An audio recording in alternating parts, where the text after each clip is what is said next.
Assalamualaikum warahmatullahi wabarakatuh. Alhamdulillahi rabbil alamin wa bihi nasta'in ala umuri dunya waddin. Asyhadu an la ilaha illallah wahdahu la syarika lah wa nahnu nashhadu anna Muhammadan abduhu wa rasuluhu la nabiyya ba'dah. Sidang jemaah yang dirahmati Allah, pertama sekali kita bersyukur kepada Allah Subhanahu wa taala atas nikmat dan rahmat Allah yang tidak putus kita terima setiap saat. Kemudian salawat dan salam untuk Rasulullah SAW. Kemudian takrim wal ihtiram untuk kita semua. InsyaAllah kajian kita pada hari ini ada makalah di tangan kita. Ini berupa nasihat untuk para penguasa dan para pejabat. Kita memberi nasihat ketika itu pertanda kita peduli, kita sayang, kita ingin semua kita dapat ibadah. Sedang jemaah dirahmati Allah, di situ ada beberapa ayat Al-Quran. Allah Subhanahu wa taala berfirman bahwasanya hukum itu milik Allah saja. Innal hukmu illa lillah. Kemudian juga Allah berfirman dalam surat Al-Maidah ayat 45, siapa saja yang berhukum, surah Al-Insan dulu ya, surat Al-Insan, firman Allah, fasbir bihukmi rabbika wa la tuti' minhum athiman aw kafura. Fasbir bihukmi rabbik, sabarlah. Fasbir li hukmi rabbik, sabarlah untuk menerima dan menjalankan hukum Rabbmu.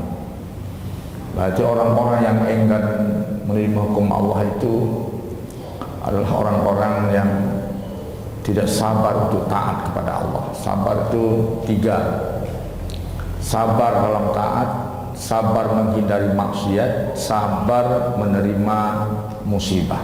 Ada tiga sabar. Sabar pertama, sabar fi taatillah, sabar dalam ketaatan kepada Allah. Hujan-hujan kita disuruh sholat, kita sholat. Perjalanan ke Mekah yang jauh, kita ke Mekah. Puasa, kita puasa. Butuh kesabaran. Fasbir li hukmi rabbik, sabarlah untuk menerima aturan-aturan Rabb engkau. Wala tuti' minhum asiman au kafura, jangan diikuti, ditaati orang-orang dan diantara orang kafir dan munafik, yaitu untuk berbuat dosa dan kufur pada Allah. Maka seluruh pejabat mestinya punya orientasi untuk menggunakan jabatannya dalam rangka mentaati hukum Allah Subhanahu wa taala. Ini kita ini selain Allah, ya kita ini makhluk ini numpang di muka bumi ini. Jangan kita merasa pemilik. Kesalahan kita ini merasa pemilik. Kita lupa diri dengan kekuasaan, padahal kita punya pensiun. Makanya sering saya ingatkan, kalau taubat ketika megang jabatan, jangan tunggu pensiun. Ini kekeliruan-kekeliruan. Soekarno tidak pernah menciptakan satu debu di Indonesia ini. Pernah Soekarno menciptakan debu? Soeharto? Ada presiden Indonesia menciptakan 1 meter tanah di Indonesia ini? Tidak ada. Maka ada surat Al-Muluk. Surat apa? Al-Muluk. Bumi ini kerajaan Allah Subhanahu wa ta'ala. Maka surah Al-Quran itu dibuka dengan Al-Fatihah, ditutup dengan surat An-Nas. Apa surat An-Nas?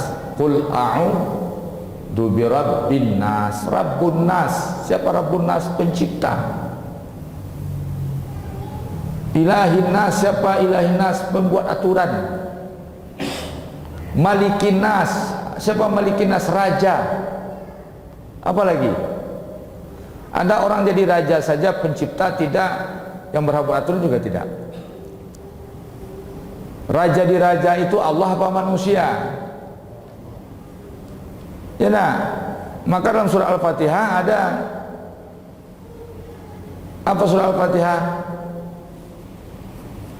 Dalam akhirat setelah iyyaka na'budu wa iyyaka nasta'in, coba bismillahirrahmanirrahim, alhamdulillahirabbil alamin, arrahmanirrahim, maliki yaumiddin. Maliki yaumiddin. Kenapa disebut maliki yaumiddin? Karena di yaumuddin, di hari akhirat, tidak ada raja lagi.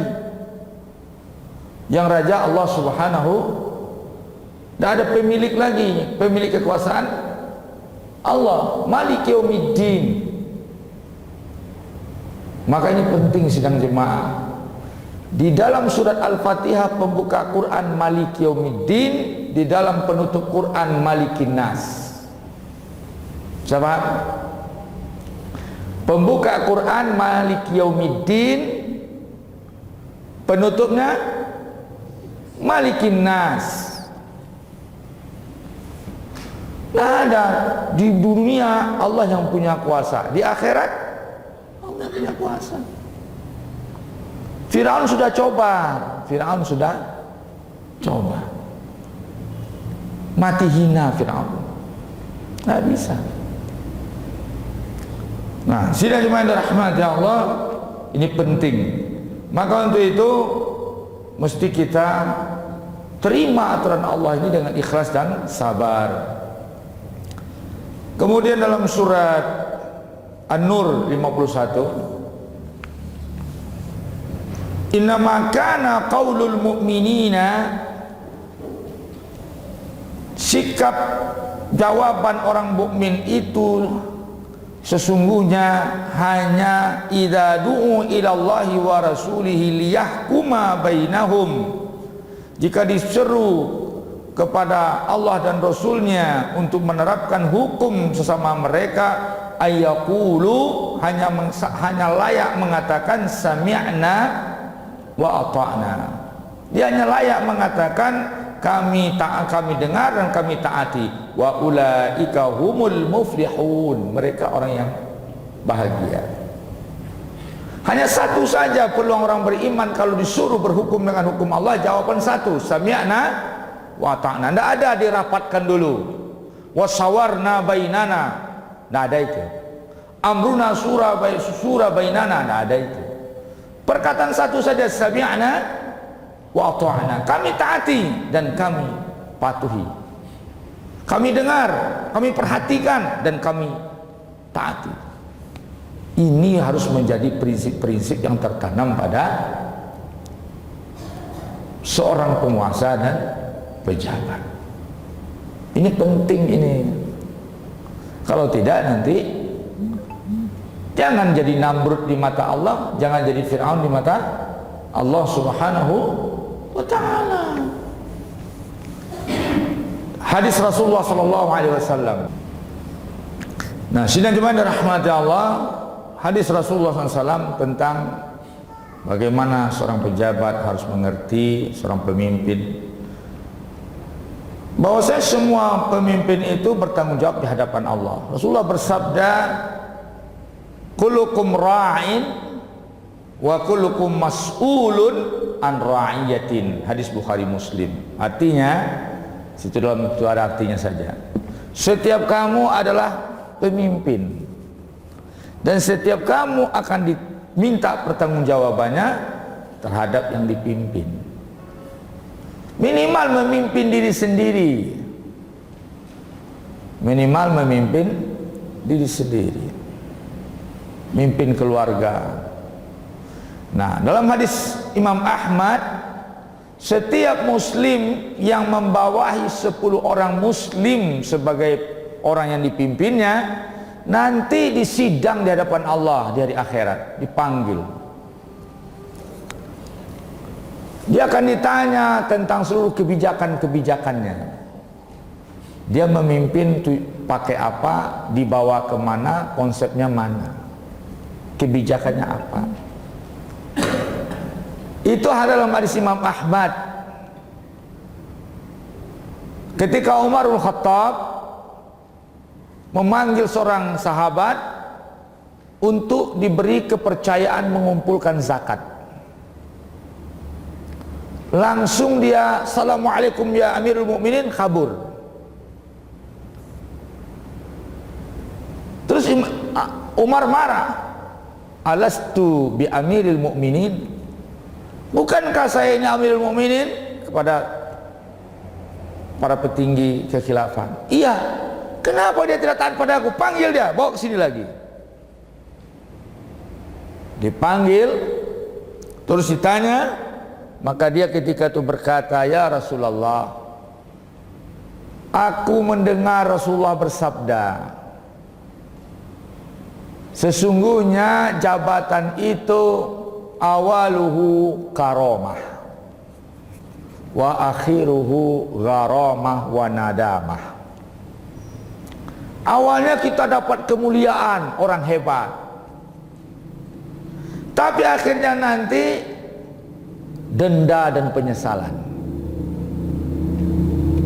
Gharamah, diberi pertanggungjawaban, sanksi, nadamah, penyesalan.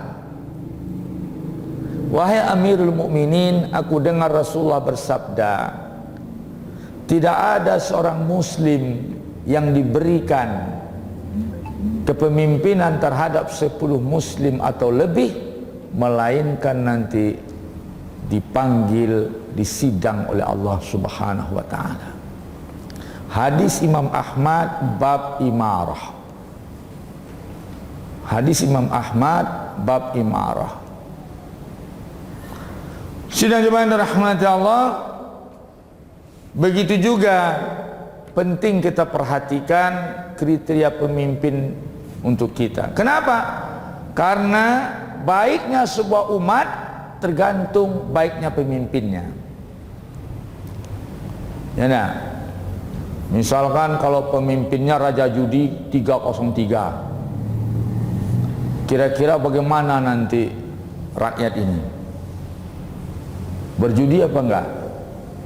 Berjudi apa enggak? Berjudi.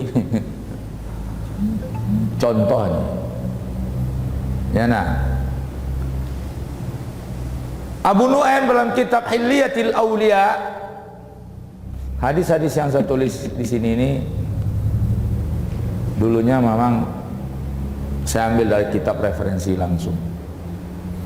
Abu Nu'aim dalam kitab Hilyatil Aulia, kata beliau, "Sinfani minan nas," dua kelompok manusia, "idza salaha salahan nas, wa idza fasada fasadan nas, al ulama wal umara." Ini dia Abu Nu'aim terjemahannya. Ada dua kelompok manusia yang apabila mereka berdua baik, maka rakyat akan baik. Jika yang dua itu rusak, maka rakyat akan rusak. Siapa itu? Al-ulama wal umara, ulama dan penguasa. Tambahan keterangan dalam riwayat yang lain, sebaik-baik penguasa yang mendatangi ulama, seburuk-buruk ulama yang mendatangi penguasa. Jan talabiyah. Jan talabiyah. Tapi aneh juga, nanti kadang-kadang penguasa ini, kalau ada ulama yang tidak mau datang sama dia, dia dianggapnya musuhnya. Ini keliru ini. Ya, nah, sidang jemaah yang dirahmati Allah, ini penting menentukan kehidupan bangsa. Sidang jemaah, Rasulullah dalam hadis Muslim mensinyalir tentang penguasa, pejabat yang diharamkan masuk surga. Seandainya seorang hamba Allah Subhanahu wa taala diserahi memimpin rakyat oleh Allah Subhanahu wa taala, kata Rasulullah, kemudian orang itu mati dalam keadaan khianat kepada rakyatnya atau menipu rakyatnya, maka Allah akan mengharamkan surga untuk dia. Hadis Muslim. Hadis Sahih Muslim ini luar biasa ini kekuatannya. Kalau ada seorang penguasa hidup memimpin menipu rakyatnya,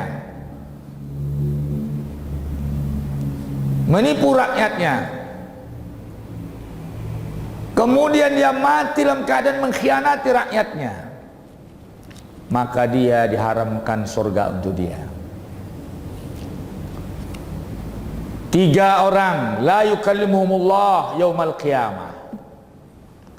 Ada 3 kelompok, 3 orang, jenis orang nanti yang tidak Allah mau bicara dengan dia dari kiamat. La yukallimuhum, tidak berbicara dengan dia, wala yuzakkihim, tidak digugurkan dosa-dosanya, wala yanzuru ilaihim, Allah tidak mau melihat dia. Terus Allah sediakan azab untuk dia.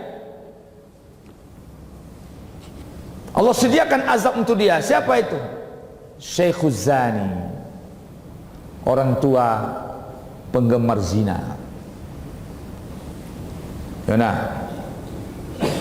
penggemar zina, ya. Kalau kasus Sambo ada isu zinanya juga, ya. Isunya yang beredar seperti wallahu alam, ya. Ya. Terus Syekhuz Zani malikun kadzab, raja pembohong, raja yang suka membohongi rakyat. Raja dalam hadis ini termasuk nanti kalau ada raja yang membohongi rakyat, kizib, mati dia, penguasa seperti itu, mati dia, Allah tidak mau lihat dia, tidak mau bicara dengan dia, wal yuzakkihim, tidak diampuni dosanya, kemudian disediakan azab yang dahsyat. Maka sidang jemaah yang dirahmati Allah, ini perkara yang mengerikan. Kira-kira kalau kita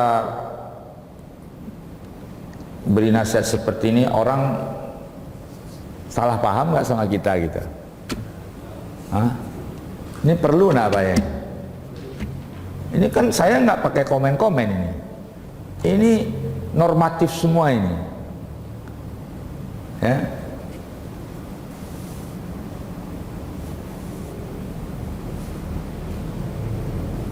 Itu hadis Imam Ahmad tadi. Siapa saja di antara hamba Allah yang memimpin 10 umat Islam atau lebih, ya, niscaya Allah akan menuntutnya di pengadilannya kelak di hari kiamat. Hadis Imam Ahmad. Bab imarah. Hadis ini pernah saya jadikan makalah saya bab imarah itu dalam penelitian hadis. Ya, penelitian hadis. Bab imarah ini banyak, satu bab tentang pemerintahan. Ya, dalam hadis Imam Ahmad. Kitab hadis yang paling banyak muatan hadisnya Imam Ahmad, Musnad Ahmad. Siapa dia? Ahmad bin Hambal, pemilik mazhab Hambali. Jadi orang pemilik mazhab Hambali itu semuanya pakar hadis itu. Imam Malik, Abu Hanifah, Imam Syafi'i, Imam Ahmad, semua itu pakar-pakar hadis. Sekarang ada orang nggak paham hadis, membatal-batalkan mazhab Syafi'i, mazhab ini. Nah, ini payah juga ini. Nah, modalnya mulazamah setahun di tepi jalan.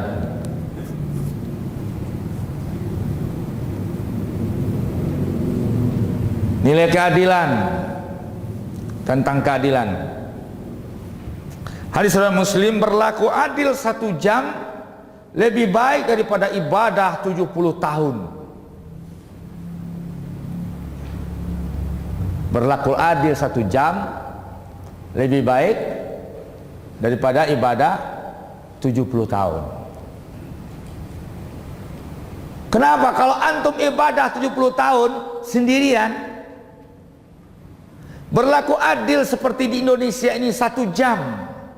Berapa rakyat Indonesia yang menerima keadilannya jumlahnya? 200 berapa sekarang? Hah?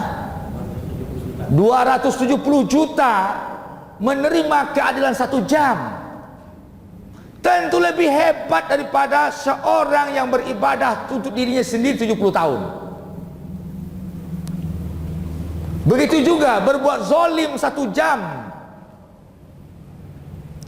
itu menimpa mengorbankan 270 juta anak bangsa. Sidang jemaah yang dirahmati Allah, berlaku adil 1 jam lebih baik daripada beribadah 70 tahun. Pentingnya sebuah keadilan. Waspada dengan kezaliman. Kalau zalim itu tidak ada orang senang, percayalah. Dulu dalam pemerintahan Islam ada gubernur yang bernama Hajjaj. 20 tahun dia menjadi gubernur di Irak. Hajjaj Yusuf bin Thaqafi di zaman pemerintahan Bani Umayyah, sebelum pemerintahan Umar bin Abdul Aziz, di zaman pemerintahan Khalifah Malik bin Marwan. Hajjaj ini orang yang paling terkenal kejam. Said bin Jubair dibunuhnya, disembelihnya Said bin Jubair. Berdoa Said bin Jubair, ya Allah, jadikanlah aku ulama yang terakhir yang mati di tangan Hajjaj, karena sudah banyak ulama-ulama dibunuhnya.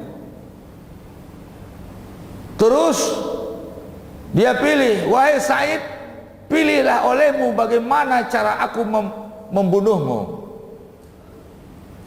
Kata Said bin Jubair, wahai Hajjaj, engkau yang memilih, karena bagaimana cara membunuhku, seperti itulah Allah menentukan bagaimana cara mengazabmu. Maka caramu membunuhku jadi alasan untuk Allah bagaimana cara mengazabmu, maka engkau yang memilih. Disembelihnya Said bin Jubair, tabi'in yang terkenal. Banjir darah di ruangan itu. Heran Hajjaj, ulama-ulama yang lain dibunuh darahnya sedikit, kenapa Said bin Jubair darahnya banyak? Ditanya sama tabib. Kata tabib, wahai Hajjaj, ulama orang-orang yang lain kau bunuh itu darahnya sedikit karena dia kau bunuh dalam keadaan takut. Dia dalam ketakutan menghadapimu. Tapi Said bin Jubair ini tidak punya rasa takut sampai kau membunuhnya, maka darahnya banjir banyak. Yang lain itulah pucet sebelum dibunuh. Ya, yang lain itu pucet sebelum dibunuh. Ulama-ulama tak, Said bin Jubair.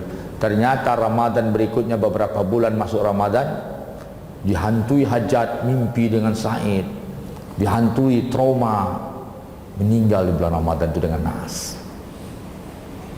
Hajjaj itu sampai ada kaum muslimin yang bersumpah Hajjaj dalam neraka. Nepotisme adalah pengkhianatan terhadap Allah dan Rasul. Jangan sampai ada penguasa pejabat nepotisme. Barang siapa yang mengangkat, siapa saja yang mengangkat seorang pejabat karena berdasarkan kedekatan atau kasih sayang, sementara masih ada orang yang lebih baik daripada kandidat itu, maka sungguh dia telah mengangkat orang tersebut dalam rangka mengkhianati Allah dan Rasul. Hadis Imam Ahmad, hadis ini saya nukil dalam kitab Siasah Syara'iyah Ibnu Taimiyah. Apa itu siasah syariah? Siasah syariah itu tata negara. ilmu tata negara Islam, namanya siasah asy-syar'iyyah, ilmu politik dan tata negara Islam. Kitab-kitab ilmu politik tata negara Islam itu yang jadi rujukan ulama, pertama Muqaddimah Ibnu Katsir, Muqaddimah Ibnu Khaldun, dipakai oleh Amerika juga, Eropa juga. Yang kedua Al-Ahkam Sultaniyah Mawardi. Yang ketiga di antaranya Minhajul Masluk fi Siyasatil Muluk. Minhajul Masluk fi Siyasatil Muluk. Terus kitab Siasah Syar'iyyah Ibnu Taimiyah. Kemudian banyak lagi tentang nuzum khilafah. Ya. Nah, ini saya ambil riwayat ini dari kitab Siasah Asy-Syar'iyyah Ibnu Taimiyah. Kita nukil ke sini. Siapa saja yang memilih seorang pemimpin berdasarkan kedekatan, berdasarkan nepotisme, padahal ada orang yang lebih baik daripada dia, yang lebih layak, tapi dipilihnya ini, ya nah, kan banyak tuh. Setiap orang anaknya ingin mewarisi dinastinya, ya nah, nyusul anaknya udah pejabatan sebelumnya turun kan dulu tuh, ya. Padahal banyak orang yang lebih baik lagi, ya nah, nepotisme. Nah itu dalam Islam khanallaha wa rasulah, mengkhianati Allah dan Rasul, wa khanal ummah, mengkhianati umat. Tidak boleh.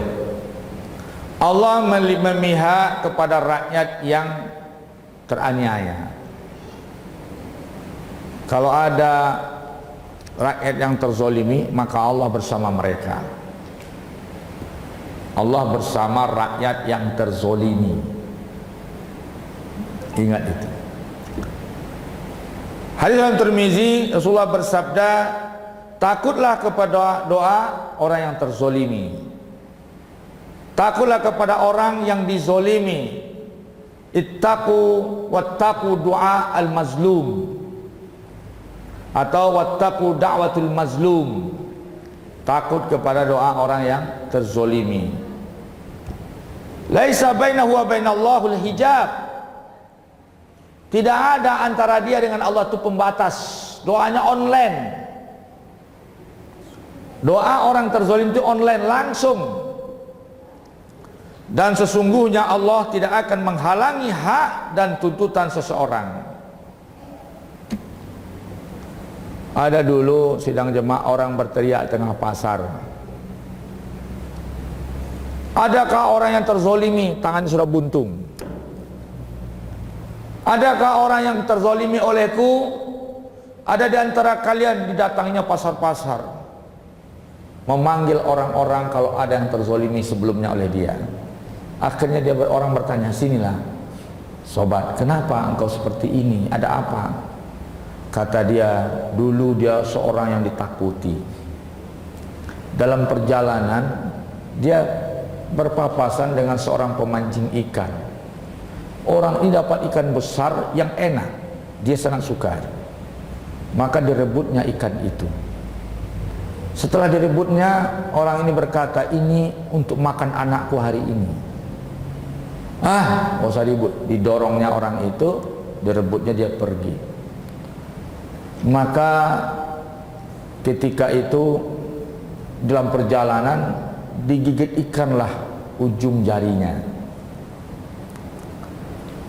Setelah itu beberapa hari membusuk ujung jarinya, infeksi, dipotong jarinya.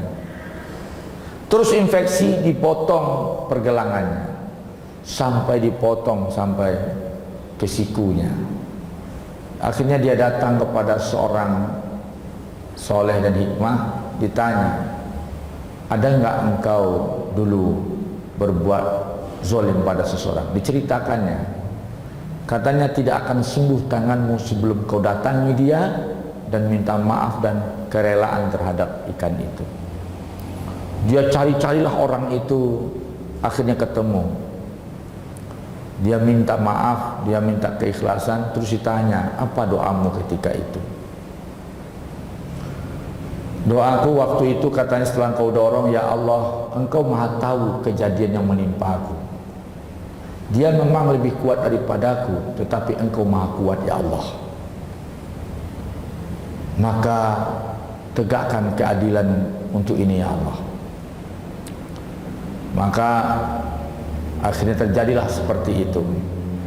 Dan kemudian setelah itu dia cari lagi korban-korban yang lain. Ada nggak orang lain yang terzalimi oleh dia? Itulah ceritanya. Kezaliman itu dibayar kontan di dunia. Dalam satu khotbah beberapa bulan lalu saya sampaikan ketika Nabi Musa meminta, ya Allah, lihatkanlah kepadaku keadilanmu. Terus kata Allah, wahai Musa, kalau ingin kau melihat keadilanku, kau datangilah, jalanlah ke sana, ke arah sana, datangi, nanti kau akan bertemu sebuah mata air. Engkau bergeser, amatilah mata air itu dari jarak tertentu. Maka ternyata datang seorang berkuda, minum di mata air itu. Yang gagah, anak muda, gagah berkuda, minum di mata air itu. Kemudian dia pergi. Setelah dia itu datang anak kecil, sampai juga itu minum juga di situ. Ternyata orang berkuda ini dia punya bawa sesuatu bungkusan uang, tertinggal di mata air itu. Anak kecil ini sudah minum berlalu, datang orang buta, minum juga di situ. Setelah itu orang berkuda balik ke situ, anak kecil sudah pergi, yang didapatinya orang buta. Ditanya sama orang buta ini, adakah kau lihat barangku, bungkusanku? Tidak di sini. Dia jawab, aku tidak lihat. Diperiksa orang buta. Orang buta ini nggak pernah tahu. Dipaksa terus, dibunuhnya orang buta itu karena nggak mau ngaku. Kemudian berangkatlah dengan kesal anak muda ini. Ternyata yang membawa bungkusan uang itu anak kecil tadi, anak kecil yang lugu itu. Tahukah engkau wahai Musa, kenapa kejadian seperti itu? Wahai Musa, uang itu adalah uang orang tua anak kecil itu yang dirampas oleh anak muda itu, dan kembali uang orang tuanya ke tangan anaknya. Terus bagaimana dengan orang buta yang dizoliminya? Orang buta itu semasa mudanya membunuh orang tua anak muda ini, dan dibalasi oleh anak muda ini. Maka siklus kejadian itu Allah kadang-kadang bayar kontan semasa di dunia. Maka hati-hati, hati-hati, jangan sampai kita terjebak kepada kezoliman. Sidang yang dirahmati Allah, bahaya kezoliman tidak dibatasi oleh mukmin dan kafir. Maka artinya apa ini? Jangan sampai antum berbuat zolim walaupun kepada orang kafir.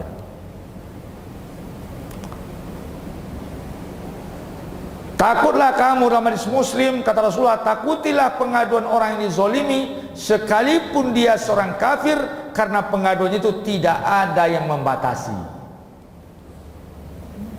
Jadi kalau antum jadi pemimpin, di rakyat antum tak ada orang kafir, tetap wajib berlaku adil. Umar menasihati Utsman dengan kebijakannya terhadap kaum Kipti non muslim dengan menggores tulang. Marah Umar. Artinya apa? Apapun agamanya kita mesti berlaku adil. Suraih jadi qadhi di zaman Ali. Ali nampak perisainya, tamengnya untuk alat perang berada di tangan Yahudi. Maka Ali datang kepada Qadhi Suraih. mengatakan tak barangku ada pada Yahudi itu. Dipanggil Yahudi itu. Ketika itu kata Suraih, wahai Ali, adakah engkau punya saksi? Ada. Siapa itu? Anakku Hasan dan Husain. Kata Suraih, dalam kaidah kami tidak boleh seorang ayah bersaksi pada anaknya. Kata Ali, tidakkah kau terima saksi dua pemuda surga yang dikatakan Nabi? Itu urusan lain. Tapi ini dalam urusan kaidah penegakan keadilan tak boleh. Subjektif, nepotis tak boleh. Maka sidang jemaah dirahmati Allah, ketika itu lemah kesaksian Ali bin Abi Thalib sebagai khalifah Amirul Mukminin di zaman itu. Dia panggil bukan khalifah, Ali, karena hukum lebih tinggi daripada jabatan. Hukum lebih tinggi daripada jabatan. Hukum-hukum Allah yang diadili makhluk Allah. Ingat itu hukum Islam kelebihannya. Kalau yang lain hukumnya ya buatan manusia, kelemahannya di sana. Maka ketika itu melihat Amirul Mukminin dikalahkan, heran Yahudi ini, dahsyatnya agama ini. Amirul Mukmininnya, khalifahnya, dia dikalahkannya demi aku. Akhirnya Yahudi ngaku, ini memang tameng Ali yang jatuh pagi-pagi, kemudian aku ambil, aku sembunyikan. Kalau begini agama kalian, maka aku menyatakan asyhadu an la ilaha illallah wa asyhadu anna Muhammadar Rasulullah. Kemudian masuk Islam, bersyahadat dia. Terus Ali gimana? Kata Ali, kalau engkau begitu, inilah hadiah untukmu, ambillah tameng ini. Sidang jemaah rahmat Allah, begitu berlaku adilnya Islam. Terus Nabi mengatakan, man ada zimmiyan, siapa yang menganiaya kafir zimmi, maka dia musuhku di hari kiamat, di akhirat. Tidak boleh menganiaya, zolim pada kafir zimmi, tidak boleh. Siapa man adza zimian, siapa yang mencederai, mencelakai kafir zimmi, maka aku musuhnya dari kiamat. Jadi saya rahmati Allah, ini penting. Hal-hal yang mesti dipahami seorang pemimpin, seorang penguasa. Manusia yang paling jelek dalam hadis Bukhari, sejelek-jelek manusia adalah seorang yang dihormati manusia karena takut kepada kejahatannya, bukan karena kebaikannya. Orang hormat pada dia karena dia takut nanti dianiayanya, dibungkam. Ini dalil seorang penguasa tidak boleh membungkam rakyatnya. Tidak boleh menganggap orang yang mengkritik itu musuhnya. Tidak boleh mempenjarakan ulama yang menasihatinya. Tidak boleh. Kenapa? Kata Nabi, seburuk-buruk manusia orang yang disegani karena kejahatannya. Kalau kita tidak hormat, kita dianiayanya, kita ditangkapnya segala macam. Tidak boleh. Seburuk-buruk manusia, hadis Bukhari. Bapak saya pernah pesan. Kenapa pesan ini penting juga? Karena dia seorang Tuo Silek Sumatera Barat. Bapak saya Khalifah Silek Sunu yang ke-12. Apa pesannya? Awak kok jangan takui orang dicari, tapi sagan orang yang dicari. Jangan bangga awak je takui orang, tapi carilah sagan orang. Itu disampaikan kepada murid-muridnya. Kenapa? Kalau takui orang ketika wak lama orang membaleh. Nah, takui orang itu ketika ada awak. Tapi kalau sagan orang itu pengakuan hati. Sagan orang itu apa? Pengakuan hati. Nah, itu pakai awak-awak yang masih muda-muda kan. Jangan cari takut, tak perlu petandang petenteng. Apa lu? Azillatin alal mu'minin, aizzatin alal kafirin. Santun, lembut, ramah, sopan pada orang beriman, tapi berbawa karisma dan menakutkan pada kaum kafir. Jadi jangan lo awak usahawan orang takut kawak. Coba antum lihat Sambo itu betapa takut orang sama dia kan? Satgasus, ketua Satgasus, takut orang dia. Tapi setelah dia dicopot, direkonstruksi, Baradae mulai tinggi suaranya pada dia. Aduh. Jadi jangan takut orang, segan orang. Itu yang mesti diperhatikan. Ya, jadi manusia terjelek itu disegani, apa namanya? Dihormati karena takut. Tidak boleh. Jadi tidak boleh penguasa membuat takut orang. Nasihat para sahabat kepada pejabat. Umar bin Khattab, nasihat Umar. Umar menulis surat kepada aparatnya. Beliau berkata, janganlah engkau menerima hadiah, karena hadiah itu bagimu adalah suap. Nah, ini mazhab Umar. Jadi kalau pejabat hadiah, menerima hadiah, hadiah itu adalah ya nak, hati-hati, pasti berubah ya nak. Kadi turunan pangkek pajako sagan nih nyong. Setiap musim durian nyong kirim durian kari. Ya nak. Sementara karajo nak beres ke dong, balik. Jadi kata Umar bin Khattab, janganlah engkau menerima hadiah, karena hadiah itu bagimu adalah suap. Suatu hari Umar bertanya kepada temannya, apakah aku ini seorang khalifah atau seorang raja? Kata Umar, aku ini khalifah apa raja? Maka sahabat lain menjawab, jika kamu memungut uang dengan benar dan mempergunakannya pada kebenaran, maka engkau adalah seorang khalifah. Jika kau pungut uang negara secara halal, kemudian kau perjalanan kau gunakan, kau alokasikan secara halal, secara benar, kau seorang khalifah. Namun jika tidak demikian, maka kamu adalah seorang raja atau penguasa.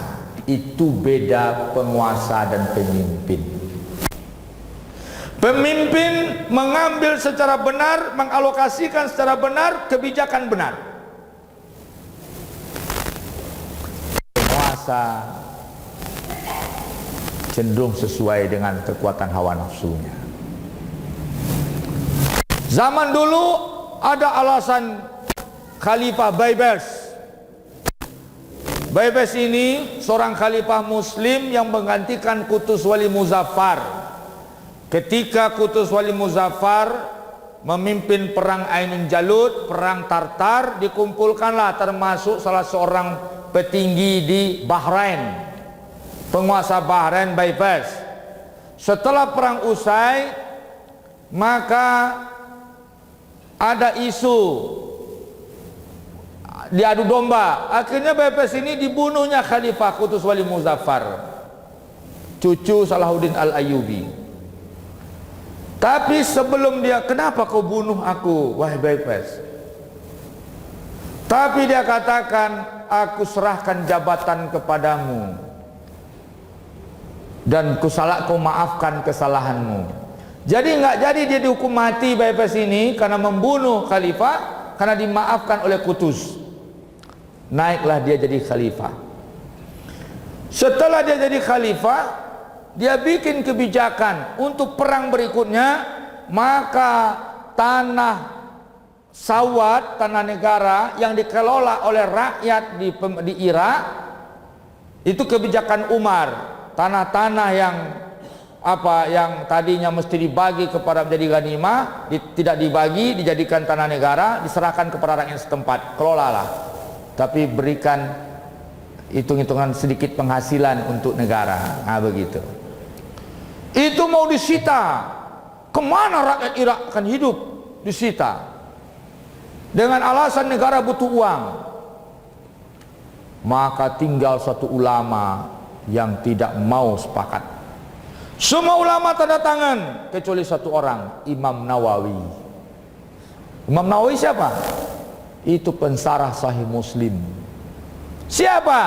Penulis kitab Tazkirah Al-Azkar.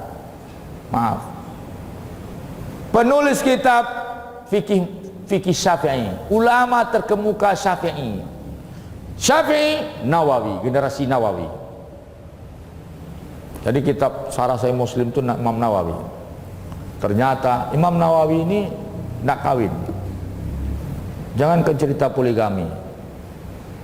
Dia nak kawin sampai meninggal. Ditanya kenapa Imam dalam mukadimah salah satu bukunya, aku ditanya kenapa aku tidak menikah. Maka aku jawab, jangan nanti kesibukanku untuk keluargaku mengabaikan kesibukanku, mengalahkan kesibukanku mengurus agama dan kalian. Ada tujuan baiknya Imam Nawawi. Sidang jemaah yang dirahmati Allah, ketika itu Imam Nawawi datang, bagaimana pendapatmu wahai Imam Nawawi?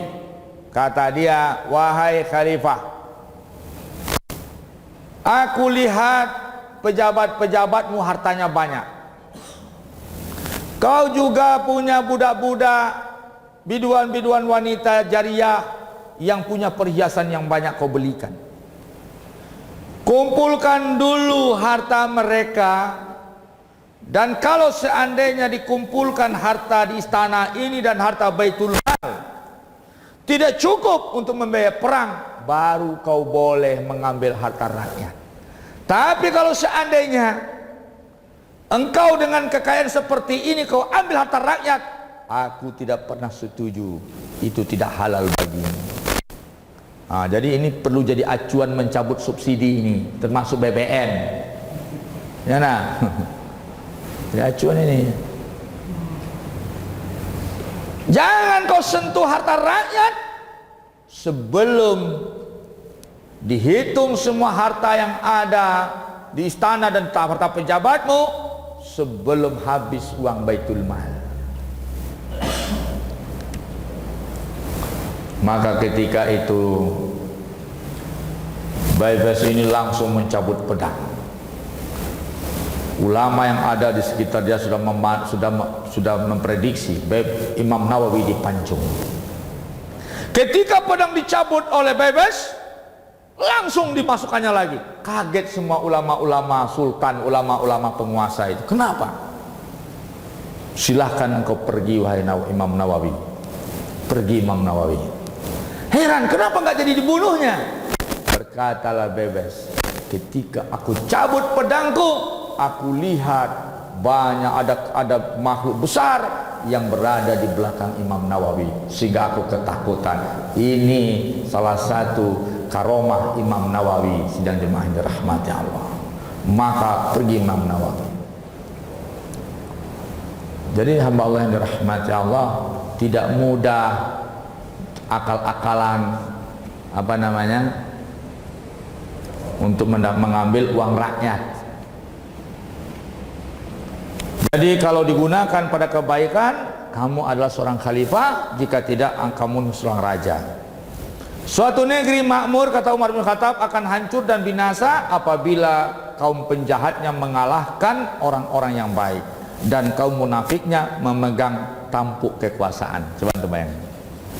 Kata Umar bin Khattab, suatu negeri yang makmur. Negeri kita makmur enggak? Ini Umar bin Khattab, suatu negeri yang makmur. Sampai di sini masuk kita ini negeri yang makmur. Akan hancur dan binasa apabila kaum penjahatnya mengalahkan orang-orang yang baik dan kaum munafiknya memegang kekuasaan. Ini tak tahu saya ini. Masuk negeri kita pandai. Ya. Makmur negerinya, kaya negaranya, asetnya. Tapi yang kaya rakyatnya miskin. Yang kaya ada itu. Hati-hati. Makanya orang baik jangan mau kalah. Orang baik diam. Makanya orang baik yang diam itu setanu akhras, kata Nabi. Setan bisu. Tidak boleh. Coba dibayangkan itu. Mayoritas umat Islam ini di Indonesia 85%, tapi partai Islam tidak punya perolehan 85%. Semua partai Islam itu cuma 30%. Kira-kira yang banyaknya yang soleh apa yang munafiknya ini? Jahilnya yang banyak. Jahilnya yang banyak. Ada racun lagi, ulama bicara politik, ada yang tumbuk muncuang gitu. Lah muak aja. Nah, Ustaz Jelko bicara politik. Dah urusan inyo tu politik tu. Ada yang tumbuk muncuang. Susah orang ngecek lagi gitu. Bosan awak. Andi nak tentu. Andi banawa. Andi banawa. Kau akibat kini. Nah, pupuh lah minyak naik tu. Ini bodoh. Kawan tu. Ini Al-Quran dan hadis di dalamnya. Perkataan sahabat, perkataan ulama. Ini bicara politik nak? Hah? Surah Al-Baqarah tadi pagi kita kaji di sini. Ini ja'ilun fil ardi khalifah. Aku, kata Allah, akan menjadikan, menciptakan di muka bumi khalifah. Kalau khalifah itu apa? Tadi ada Quran, Malik Yaumiddin dengan Malikin Nas. Apa mungkin Malikin Nas ini, kerajaan bumi ini kerajaan Allah? Bisa kita katakan bumi kerajaan Allah kalau yang memimpin bumi ini orang-orang yang tidak soleh. Ya nah, apa mungkin? Artinya apa? Kalau bumi kerajaan Allah, maka kapan bumi kerajaan Allah? Kalau bumi dipimpin dengan aturan Allah Subhanahu namanya ini. Polisi datang, mana pengurus masjid? Pegang spanduk, tidak boleh bicara politik di masjid. Kalau tidak boleh bicara politik di masjid, hilang surat-surat Madaniyah. Karena surat Madaniyah kandungannya politik. Ini orang nggak paham.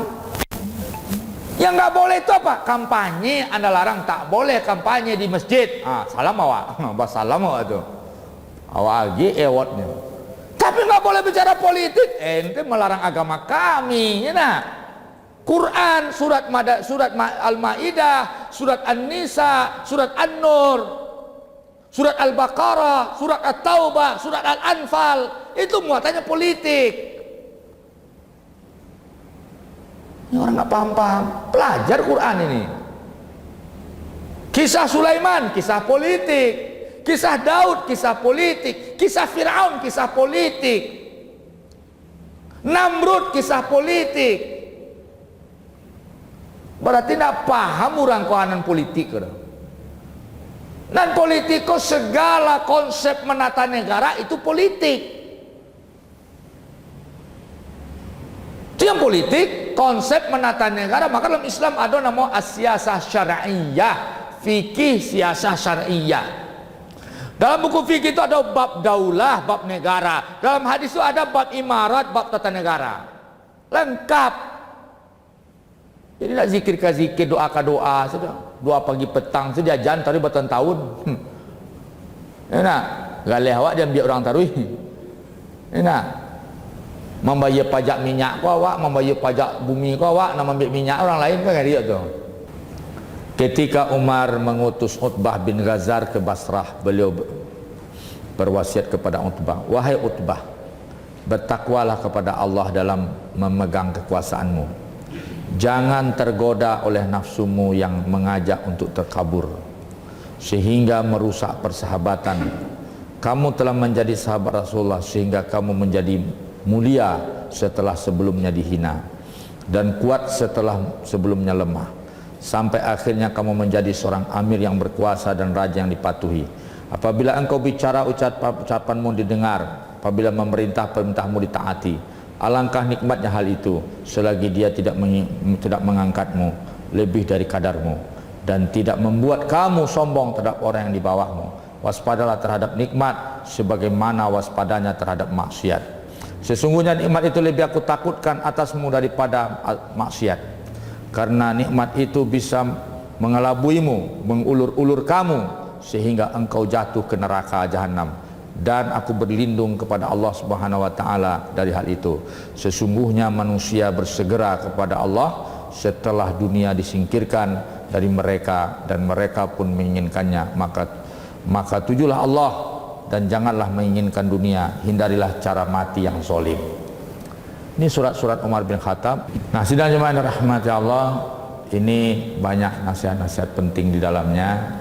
Saya menyusunnya: pertama Al-Quran, kedua hadis, ketiga nasihat para sahabat, ya, kemudian baru tabi'in sesuai urutan, ya, sahabat, tabi'in, tabi'in, kemudian nasihat para tokoh, juga nasihat tokoh non muslim jika bermanfaat, ya, kemudian imam-imam. Di situ lihat tuh, mutiara para imam, orang soleh, orang bijak, ya.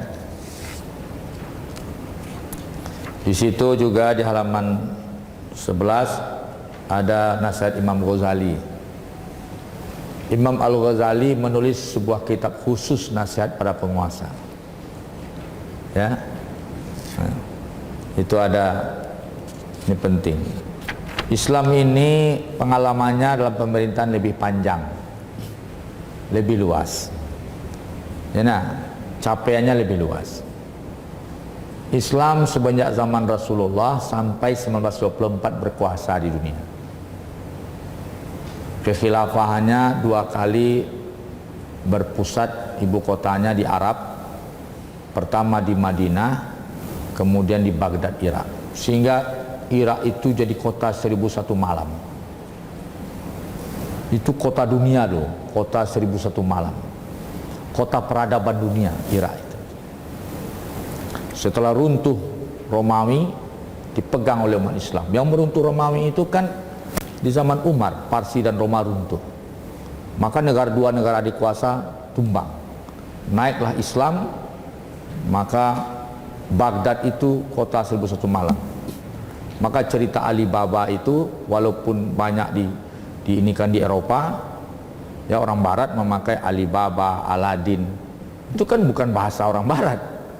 Itu kisah-kisah negeri 1001 malam Baghdad, Irak. Nah, di situ disebut Babilonia, ya, Babil. Dalam Quran namanya Babil, ya, kisah Harut dan Marut.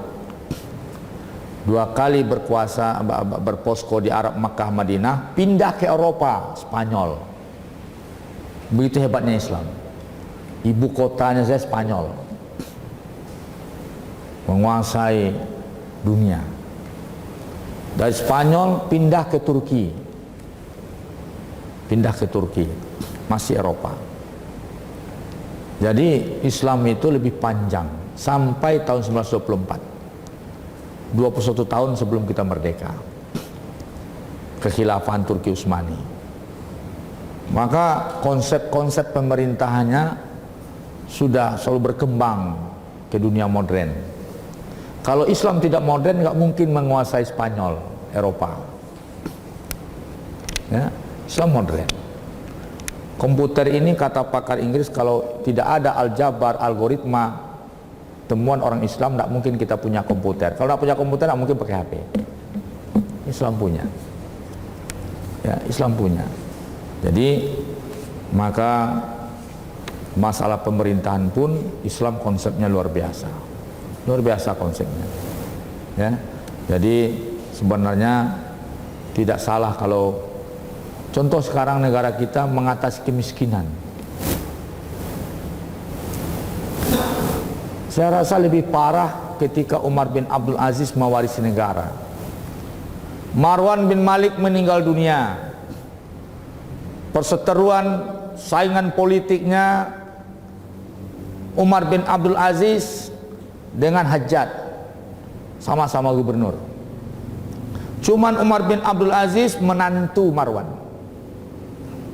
Maka ketika itu dia seorang faqih, dia angkat, berhasil dia naik dari khalifah. Negara miskin, kezaliman di mana-mana. Negara yang besar itu, khilafah.